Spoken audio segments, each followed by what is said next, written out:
자, 그러면 이제 제2지역편 용도지역입니다. 그래서 제3장편에 있는 용도지역, 용도지구구역이라는 표현이 나오죠. 58페이지인데 아주 중요합니다. 토지의 쓰임새 1차적인 바로 이용제한, 토지 용도제입니다. 너무나 중요하죠. 자, 그 토지 이용계획의 첫 번째 보시면 제일 먼저 용도지역을 확인합니다. 그래서 이 토지를 개발할 것인지, 정비할 것인지, 보존할 것인지 가장 1차적으로 딱 나와 있는 그 용도지역을 확인하고 용도지역에 맞게끔 토지가 소개되어지고 또 이용되어지고 개발되어지니까 정말 중요한 사항입니다. 한국의 모든 토지는요, 그 쓰임새에 대한 부분가 딱 되어 있는데 바로 용도지역에 다른 부분이 딱 되어 있고 어느 한 토지도 여기 포함이 안 되어 있는 토지가 없으니까 바로 그 용도지역이 우리 토지역의 출발이다 보면 됩니다. 중개업의 출발입니다. 중개업을 하실 때 용도지역을 모르시면 큰일 납니다. 주거지역인지 상업지역인지 공업지역인지 녹지인지 또 저기 관리지역인지 분명히 구분하셔가지고 토지를 소개해가지고 일단은 토지 이용하기 위해서 계획을 또 세우셔야 됩니다. 그러니까 중요한 것이 바로 토지 용도지역이다 랍니다. 자, 상호관계가 나와 있는 59페이지 중요하니까 표를 꼭 요거 참고해 주십시오. 나중에 가시면 지금은 당장은 설명 안 되어도 나중에 꼭 중요한 표입니다. 바로 다음 장입니다. 60페이지에 제2절 토지 용도지역 60페이지부터 보겠습니다. 요 용도지역 S만 보시면요, 관련되어서 한 3개가 꼭 나오고 있습니다. 그래서 첫 번째가 용도지역 관련 문제는 좀 뒤에 보시고요. 용도지역 자체만 먼저 확인하겠습니다. 바로 60페이지입니다. 칠판 보십시오. 자, 이제 다음 시간입니다. 저희가 보시면 이제 국토계획법에 보시면 계획을 세운다 합니다. 계획을 세운다. 계획을 보시면 광역도시계획이 있고 도시개발계획과 도시군관리계획이 있다 합니다. 이 세 계획을 통해서 토지 이용이 결정이 딱 되어집니다. 그것도 도시관리계획을 통해서 상세하게 토지를 딱 결정한 딱 해줍니다. 그래서 이용 방법 중에서 제일 첫 번째 토지 용도지역이 나옵니다. 용도지역. 그래서 가장 먼저 토지를 어떻게 개발하든 보존하든 그 전에 앞서가지고 토지 용도지역이 무엇이냐 확인해주고 그 용도지역이 그 해당 목적에 맞지 아니할 때 제일 먼저 용도지역을 좀 변경시켜 줄 수 있습니다. 그래서 용도지역 그 자체를 바꾸지 않고는요, 그 목적에 저해되는 행위는 못하게 된다. 이렇게 말합니다. 용도지역입니다. 우리 한국의 모든 토지는 용도지역이다. 결정이 되어져 있고 토지 이용 출발이 바로 용도지역이다. 이렇게 보시면 되겠습니다. 용도지역 참 중요합니다. 용도지역. 자, 우리 한국의 모든 토지가 용도지역 이렇게 구분이 쫙 되어져 있습니다. 있는데 이 용도지역의 종류가 좀 책에 보시면 이제 60페이지와 1페이지 걸쳐서 쭉 나와 있습니다. 60페이지, 61페이지, 62페이지 쭉 나와 있죠. 이 용도지역 하나씩 제가 설명하면서 살펴보겠습니다. 간단하게 칠판 치우고 이제 칠판 판서 통해서 제가 설명을 좀 하겠습니다. 또 우리가 입문 과정 때 보시면 요 과정을 또 설명한 적이 있으니까 그 앞부분을 또 참고를 좀 하시기를 당부를 올리겠습니다. 자, 보시고요. 자, 페이지입니다. 60페이지입니다. 첫 번째 1번 용도지역의 어휘 나와 있죠. 자, 읽어보겠습니다. 용도지역이라 하면 토지의 이용 및 건물의 용도와 또 건폐율과 용적률과 또 높이 등을 제한함으로써 토지를 경제적이고 효율적으로 잘 이용하고 공공복리 증진을 도모하기 위해서 중복되지 아니하게 도시군 관리기구로 결정한 것을 말한다. 되어 있습니다. 용도지역. 이게 뭐냐? 전국에 있는 모든 토지에 대한 토지에 쓸 수 있는 건물의 종류와 또 건물의 규모입니다. 건폐율과 용적률과 그 높이 제한을 정해줌으로써 이 토지를 효과적으로 잘 이용해야겠다. 그건 1차적인 한국의 토지 이용 제한이 바로 용도지역입니다. 용도지역. 보겠습니다. 자, 그래서 용도지역입니다. 여러분들, 용도지역은요, 자, 우리의 모든 토지에 다 결정이 되어져 있습니다. 한국에서 가장 1차적으로 이용 방향을 정할 때 용도지역을 결정한다. 이렇게 말합니다. 용도지역. 자, 이거 딱 나오면 첫 번째입니다. 용도지역의 종류입니다. 종류가 딱 나와야 돼요. 그 다음에 두 번째 보시면 이런 용도지역을 지정하거나 또 변경을 할 때 어떻게 하느냐가 또 두 번째 딱 나와야 됩니다.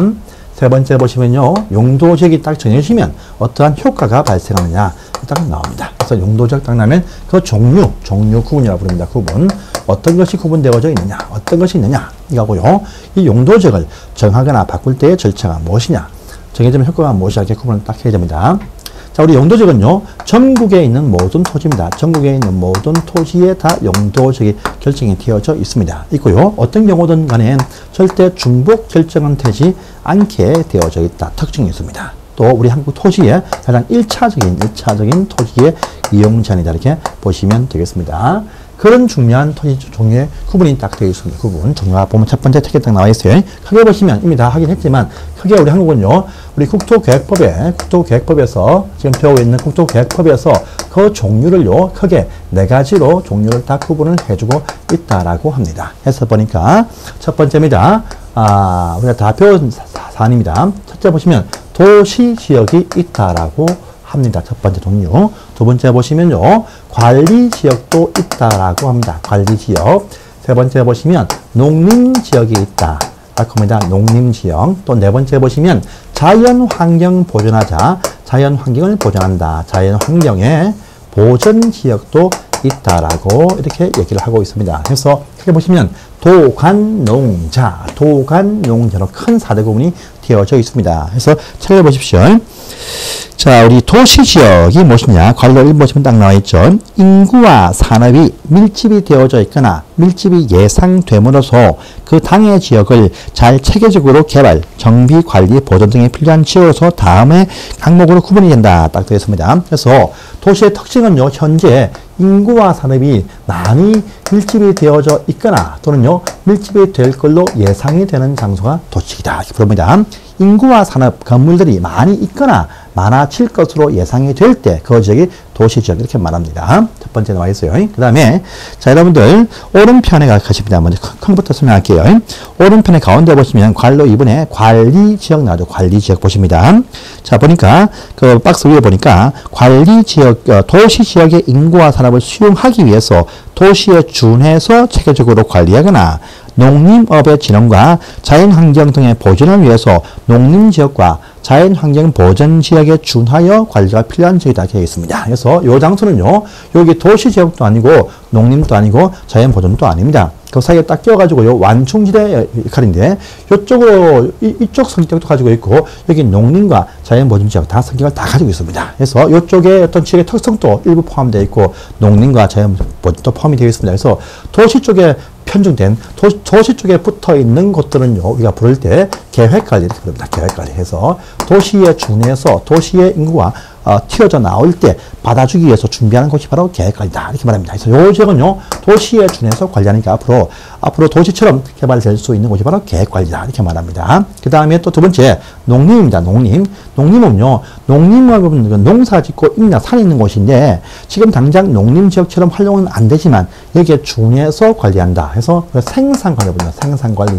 생산관리하면요, 농업적인 생산을 말합니다. 그래서 지금 당장 농림지역처럼 많은 제한 하는 것은 아니지만 농림지역에 준해서 앞으로 준비되는 땅이다. 농림을 갈 수도 있다. 이런 말입니다. 그래서 생산관리하면 농림지역에 준해서 관리하는 곳이다. 생산관리입니다. 그 다음에 자연환경보전지역처럼 뭔가 개발 안 되고 보존하는 곳인데, 그러면 이 자연환경 보전지역으로 치우쳐져 있는 관리지역이 있습니다. 관리지역인데 이 지역이 자연환경 보전지역에 붙어 있지만 아직까지 자연환경 보전지역은 아니지만 여기에 준해서 관리한다 해서 이 지역은요, 보전관리 이렇게 부릅니다. 보전관리지역. 그래서 자연환경 보전지역처럼 준해서 관리한다 해서 보전관리입니다. 그래서 관리지역은 다시 보생계관리 이렇게 구분이 딱 되어지네요. 그 말이 보시면 오른편 밑에 관리지역에 박스 3개가 딱 보입니다. 계획관리지역, 생산관리지역, 보존관리 딱 나와 있으면서 계획관리 딱 보시면 도시지역으로 편입이 예상되는 지역인데 주변의 환경을 고려해서 제한 좀 받지만 도시에 준해서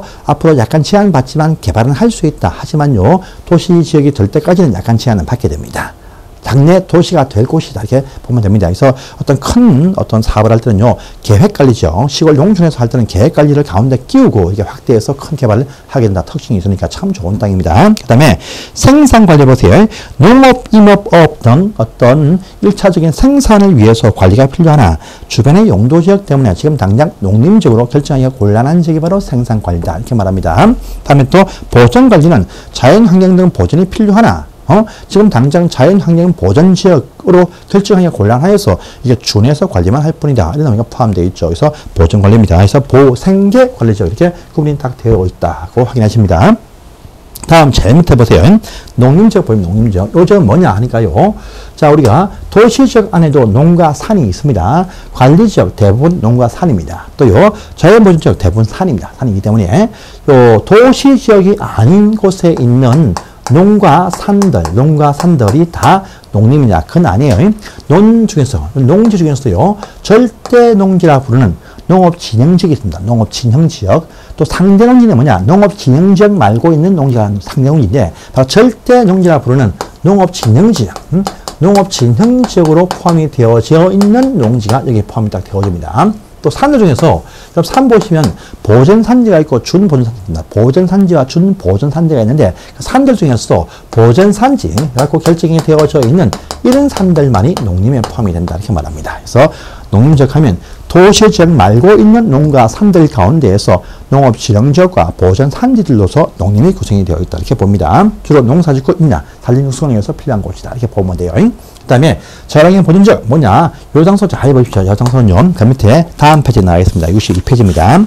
보시면 자연환경 보존지역은요. 자연환경을 보존한다. 수자원 보존한다. 해안 보존한다. 생태계 보존한다. 상수원 문화재 보존한다. 되어 있습니다. 또한 하나 더 있죠. 수산자원은 보호와 육성한다. 자, 앞에 보시면 수자원은 보존인데 수산자원은 보호와 육성입니다. 그래서 이렇게 보호와 육성까지 포함해서 그 상태를 이제 온전히 지켜나가기 위해서 바로 자연환경 보존지역이 있다. 이렇게 말합니다. 보존과 수산자원의 보호와 육성이다. 이렇게 알아주십시오.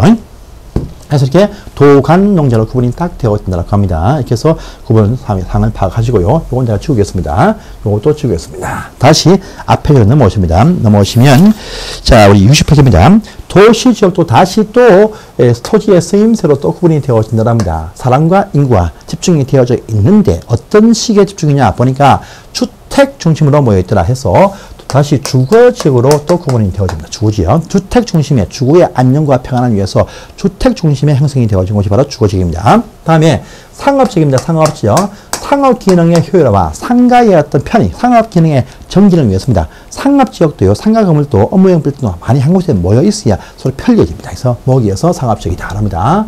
자, 공장입니다. 공업의 편의. 공장도 한 곳에 모여 있어야 각종 편리성이 도모됩니다. 그래서 공장이 한 곳에 모여 있어야 인력 충원과 각종 어떤 교통편과 상수만이 참 좋아지니까 한 곳에 모아둔다. 공업지역입니다. 또 주상공업지역도 그 사이에 푸른 공원, 녹지를 갖추고 있어야 됩니다. 그래서 도시 내에도 녹지가 있다라고 합니다. 다시 한번 보시면 주상공 녹지 가운데 제일 큰 면적이 녹지입니다. 이 도시 내의 거의 4분의 3은 녹지로 에워싸여 있고 그 사이사이에 군데군데 크게 주거지역, 상업지역, 공업지역 배치가 쫙 되어 있습니다. 그래서 도시는 다시 이것이 주, 상, 공, 녹지 이렇게 구분이 딱 되어집니다.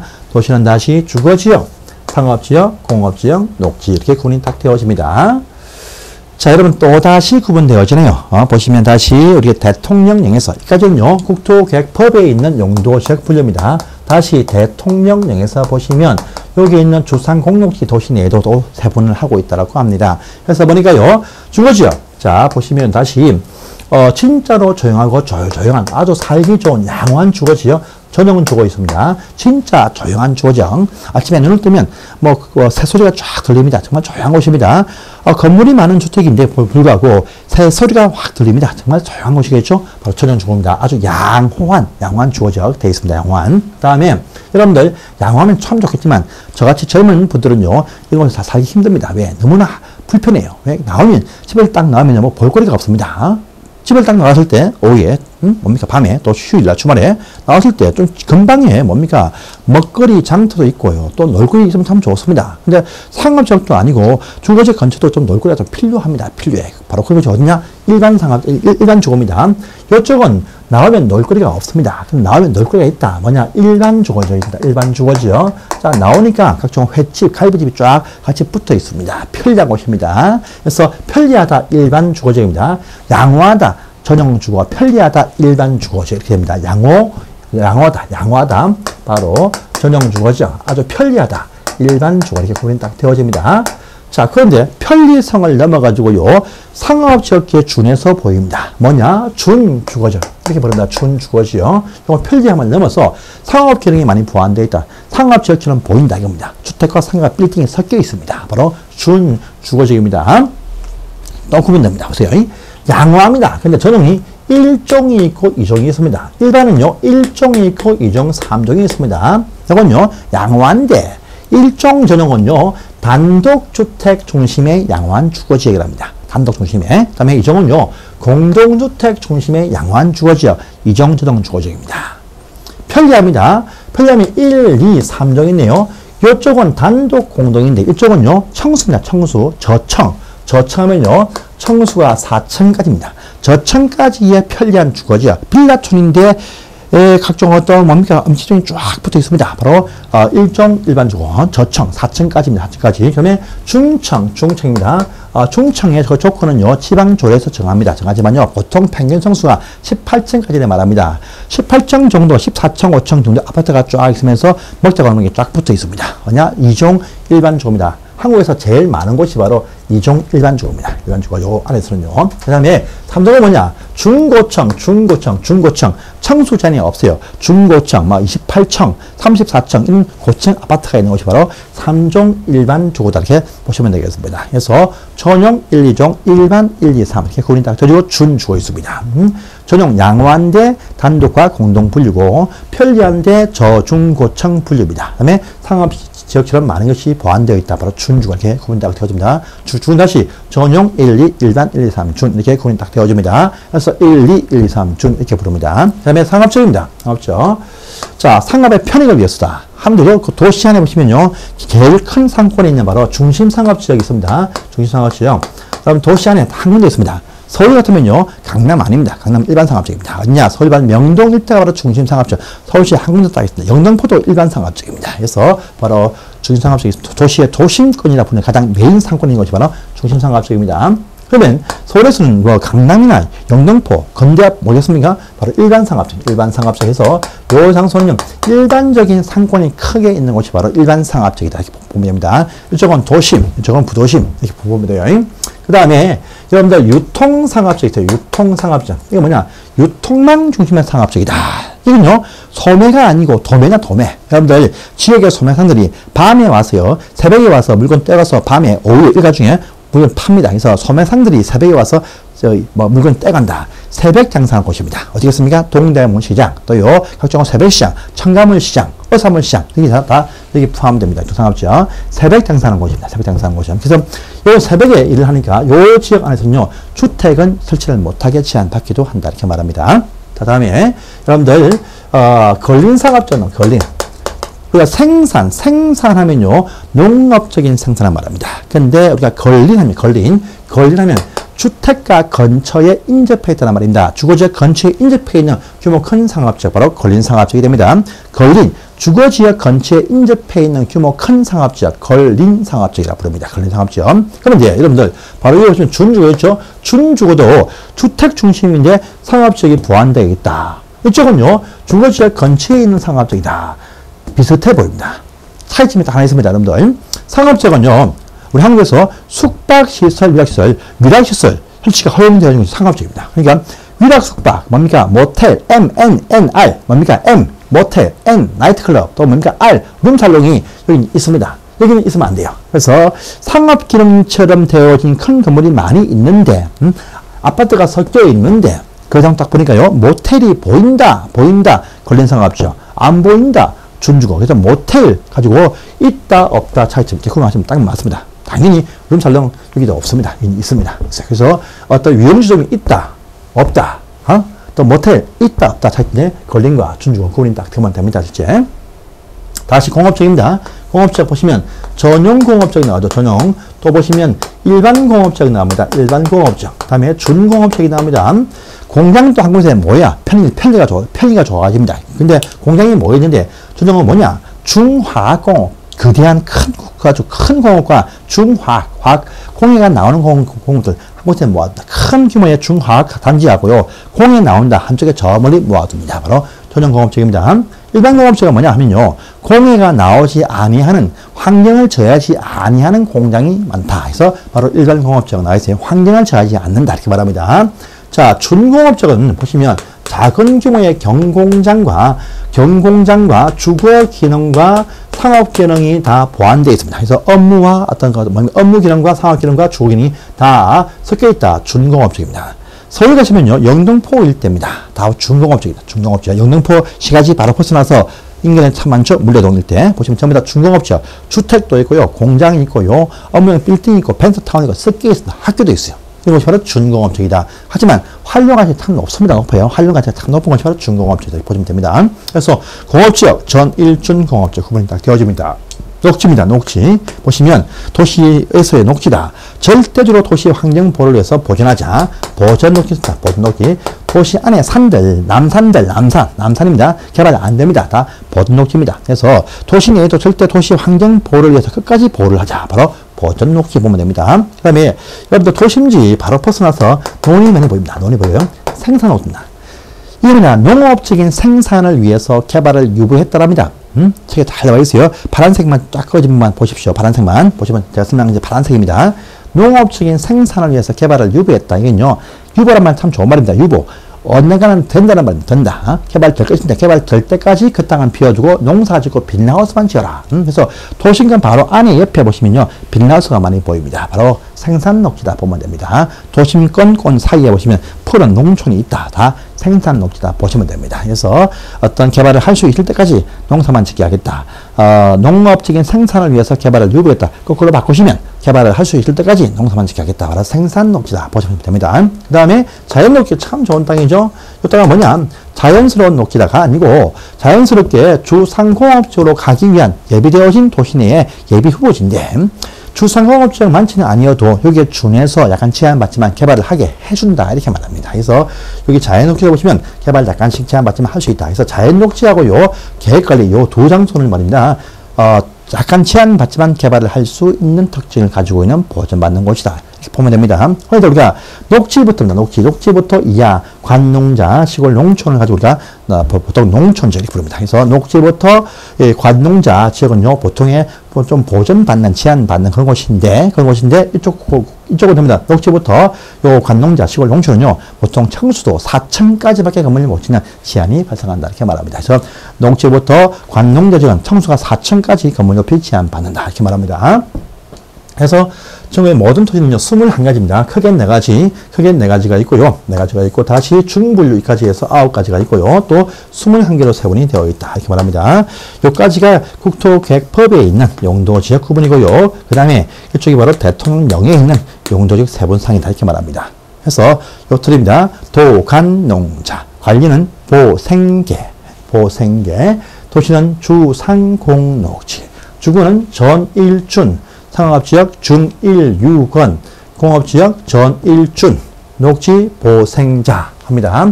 주군 다시 전용 1, 2, 일반 1, 2, 3, 준. 그래서 1, 2, 1, 2, 3, 준, 중일유건, 전일준, 보생자, 보생계, 농자, 21개입니다. 한 번 더 합니다. 자, 1, 2, 1, 2, 3, 준, 중일유건, 전일준, 보생자, 보생계, 농자 해서 21개로 전국토가 다 분류가 쫙 되어져 있다고 합니다. 용도지의 구분이었습니다. 구분은 간단하지만 상당히 중요한 사항이고 이 구분이 우리 중개업의 첫 번째 출발이자 마지막 종점도 분류입니다. 정말 중요한 사항입니다. 꼭 틀을 가지고 외워주시기 바랍니다. 이렇게 용도적인 구분이 되어 있다 합니다. 용도적 구분 사항 가지고도 시험에 여러분 여러 번 나왔습니다. 용도적 의미를 아는지 기본적인 사항들을 한 번씩 테스트할 수도 있습니다. 자 보시고요. 자, 다음 페이지입니다. 62페이지 가세요. 이제 이렇게 중요한 용도지역 법에 이렇게 다 나와 있습니다. 나와 있고요. 요 법에 나와 있는 용도지역 구분입니다. 요 법이 바뀌지 않는 한 다른 용도지역 절대 만들 수가 없다랍니다. 예, 없습니다. 법에서 바꾸지 않는 이상, 법에서 더 만들지 않는 이상, 자유적으로 해당 그 지방에서 더 만들 수는 없습니다. 그래서 21개로 딱 제한받습니다. 예외가 없습니다. 자, 이렇게 중요한 용도지역을요, 지정, 변경, 세분합니다. 어떻게 하겠습니까? 그럼 이미 배웠습니다. 우리가. 이미 배웠습니다. 뭐죠? 도시관리계획으로 입안하고 결정할 때 첫 번째 뭐였습니까? 기도정지립 할 때 첫 번째 용도지역입니다. 그래서 이 도시군관리계획으로서 용도지역을 지정하거나 변경하거나 세분한다. 이렇게 말합니다. 그래서 용도지역의 지정, 변경 세분은 뭐냐? 바로 도시군관리계획. 요 도시군관리계획이라는 요 계획을 통해서 용도지역을 지정, 변경, 세분한다. 이렇게 말합니다. 도시군관리계획 입안권자는 의미 없습니다. 이 도시군관리계획 결정고시를 해야 이렇게 발생하니까 바로 결정권자가 누굽니까? 보시면 국토교통부 장관, 또요 시도지사, 또요 대도시시장 이렇게 부릅니다. 불러요. 자, 시장 군수는요, 지구단위 계획구역과 지구단위 계획위원회는 결정을 못하니까 빼고요. 국토교통부 장관, 시도지사, 대도시의 시장이 도시군 관리계획으로서 법에 있는 이 용도 지역을 지정, 변경, 세분한다. 이렇게 말합니다. 찾아보세요. 보시면 일본 원칙 나와있죠.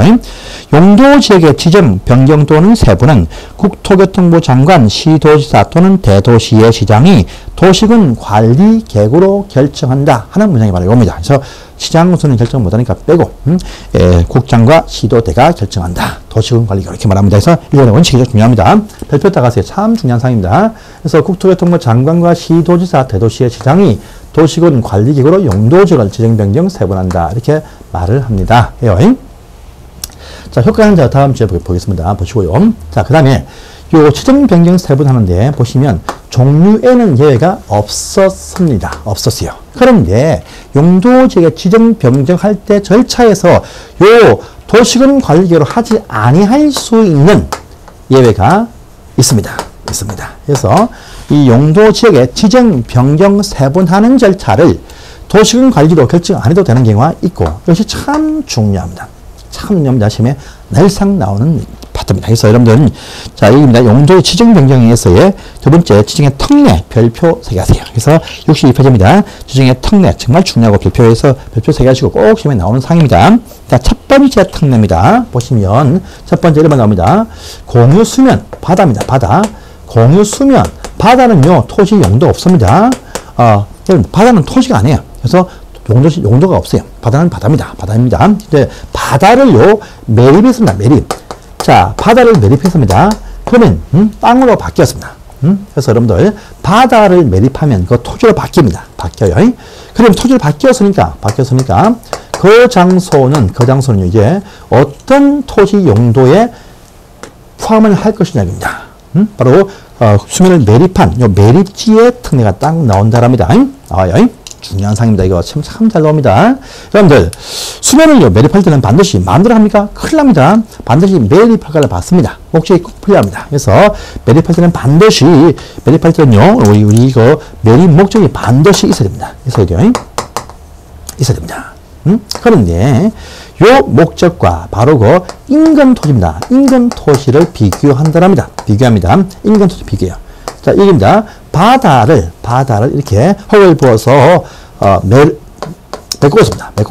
메꿨는데 바로 요 인근에 있는 토지를 비교합니다. 그래서 보시면 목적이 뭐냐 보니까 요 목적이 우리가 농경지를 만들기 위한 목적이다 라고 합니다. 그런데 바로 옆에 있는 이 땅이 뭐냐 농림지역이라고 합니다. 농경지 만들겠다. 옆에 있는 원래 토지도 농림지역입니다.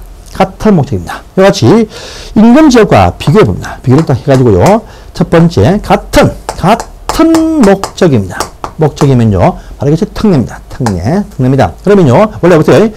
땅이 되었으면 매립을 했으면 요 장소가 포함이 되는 해당 지방에서 이렇게 결정을 해야 됩니다. 결정해서 여기는 농림지역 이렇게 발표가 딱 돼야 됩니다. 원래 흙을 딱 메워서 매립을 했으면 요 장소에 대한 토지 용도 지역도 요 지역이 포함이 되어져 있는 해당 도시에서 도시 관리 계획으로서 농림지역 결정을 딱 해주는 것이 원칙입니다. 원칙. 그런데 매립하는 이 목적과 인근 토지가 같은 목적이었더라면 이 절차 밟을 필요 없다랍니다. 없다래. 그냥 바로 같은 목적이다 라고 합니다. 그러면요 바로 매립 준공인가일입니다. 매립 준공인가일 요 준공인가 준공 1부터입니다. 인근 토지와 같은 용도지역이 된 걸로 간주가 된다라고 합니다.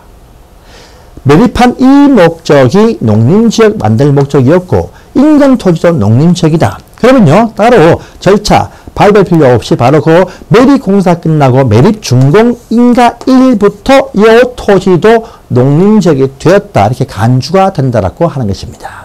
알겠죠, 여러분들? 중요한 사항입니다. 이거 발표하세요. 자, 그 밑에 보시면 관료 2번의 1번 또 동그란 1번입니다. 매립 목적이 이웃하는 용도와 같으면 매립의 준공 인가 1부터 이웃하는 용도와 같은 토지의 용도지역이 된 걸로 간주하겠다. 이 말입니다. 본다, 간주한다 이 말입니다. 중요한 사항입니다. 이것이 바로 특례입니다. 특례. 다만 그 사실을 널리 알리기 위해서 지체 없이 따로 지체 없이 그 사실을 고시는 따로 하게 되어 있다. 고시는 따로 해서 널리 알리게 되겠다. 이게 되겠습니다. 그래서 요 첫 번째 특례입니다. 중요한 사항입니다. 자, 그 다음에 2번입니다. 2번. 동그라미 2번입니다. 보세요. 자, 두 번째입니다. 그런데 농경지를 만들기 위한 목적인데 인근에 있는 요 토지가 뭐냐 보니까 주거지역입니다. 그렇지. 같은 목적이 아닙니다. 아니라 목적과 인근 토지의 용도지역이 같은 목적이 아닙니다. 아닐 때는요 원칙으로 간다랍니다. 원칙이 뭡니까? 원칙이 이거죠. 원칙이 바로 도시관리기구로 일반 결정해라 이렇게 말합니다. 자, 농경지를 만들 목적인데 인근 토지가 주거지역입니다. 같은 목적이 아닙니다. 그러면요, 요 토지의 성격은요, 해당 그 시에서 입안에서 결정, 도시관리계획으로 입안 결정을 해줘야 된다. 이렇게 말합니다. 알겠습니까? 같은 목적이면은 바로 준공인가에부터 같은 용도지역이다. 그런데 다른 목적이면 그 토지는요, 도시관리계획으로 입안하고 결정해야 됩니다. 입안, 조사, 공람, 지방의회, 정치, 협의시민의 고시 다 해야 됩니다. 다 해야 돼요. 그러면 그 많은 시간 이 흘러갈 때까지 이 땅은 땅이 아닙니까? 땅입니다. 이럴 때 저지 가면 하나 나옵니다. 일단 결정되지 아니한 토지가 확인 딱 되었다. 결정할 때까지는요. 여기 있는 도관농자의 요 4대 구분 중에서 제일 센 제한 받는 곳이 어디겠습니까? 자연환경 보존지역에 준해서 일단 제한을 발생을 시킵니다. 그러니까 결정이 안 되어도 결정할 때까지는 제일 강력한 제한 받는 제일 이용하기 어려운 그런 땅으로 일단 간주하기 때문에 일단 취급하고 나서 그 다음에 결정이 딱 되어지면 딱 토지 용도지 부여가 딱 됩니다. 어쨌든 같은 목적이 아닐 때는요 바로 도시군 관리로 결정한다. 결정할 때까지는 이 토지는 자연환경 보존지역에 준해서 제한하게 된다 이렇게 말합니다. 자, 또 하나 더 있습니다. 세 번째입니다. 보시면요. 자, 보니까요. 자, 이쪽 보니까 농경지를 만들기 위한 목적인데, 반쪽입니다. 반쪽은 같은 목적입니다. 반쪽은요. 또 반쪽은 또 다른 목적이네요. 그렇지. 두 군데 이상 토지에 걸쳐서 나올 때도 있습니다. 이때에도 원칙에 온다. 원칙입니다. 원칙이 뭡니까? 도시군 관리로 결정한다. 같은 목적이 한 군데만 포함되어 있다. 이쪽은 아니다. 해도 이 토지는요, 원칙에 의해서 도시관리기구로 결정해야 됩니다. 이 경우는 결정할 때까지 이 토지는 자연환경 보존지역처럼 제한받게 됩니다. 이렇게 말합니다. 그래서 그 내용이 밑에 딱 나와 있죠. 참 중요한 사항입니다. 별표를 3개 해주세요. 자, 다음에 이제 관로 2번입니다. 2번 또 중요한데, 요것도 자, 다음 시간에 이어서 설명하겠습니다. 여기까지 하고 다음 시간에 볼게요. 자, 10분만 쉬겠습니다.